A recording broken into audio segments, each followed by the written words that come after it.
Welcome to dream all. আজকে আমরা আলোচনা করব ভারতীয় সংবিধান রচনা ও গণপরিষদ নিয়ে। তোমার বিভিন্ন কম্পিটিটিভ এক্সামে এখান থেকে বেশ ভালোই কোশ্চেন আসে।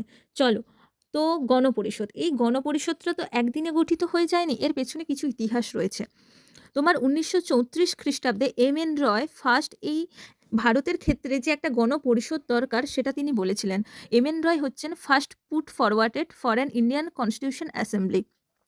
তারপর 1935 সালে তোমার ইন্ডিয়ান ন্যাশনাল কংগ্রেস অফিসিয়ালি ওরা ডিমান্ড করে যে গণপরিষদ গঠন করা দরকার একটা ইন্ডিপেন্ডেন্ট। তারপর তোমার আগস্ট অফার 1940, যেখানে ব্রিটিশ গভর্নমেন্ট এই প্রস্তাবটাকে ওরা মেনে নেয়। তারপর তোমার ক্রিপস মিশন 1942, এরা ইন্ডিয়ার ওপর সার্ভে করবে এমনটাই ঠিক হয়, কিন্তু এটা ইন্ডিয়ান ন্যাশনাল কংগ্রেস আর মুসলিম লীগ এটা রিজেক্টেড করে দেয়।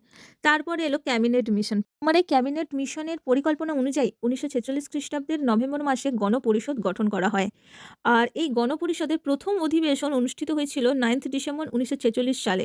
তো তখন তোমার এর প্রেসিডেন্ট ছিলেন, মানে প্রথম সভাপতি যিনি ছিলেন তিনি অস্থায়ী হিসেবে নিযুক্ত হয়েছিলেন, তিনি হচ্ছেন ডক্টর সচিদানন্দ সিংহ। আর এর সেকেন্ডটা হয় তোমার 11ই ডিসেম্বর, এর চেয়ারম্যান ছিলেন ডক্টর রাজেন্দ্র প্রসাদ। নেক্সট পার্টে আলোচনা করব ইন্ডিয়ান কনস্টিটিউশন সম্পর্কে।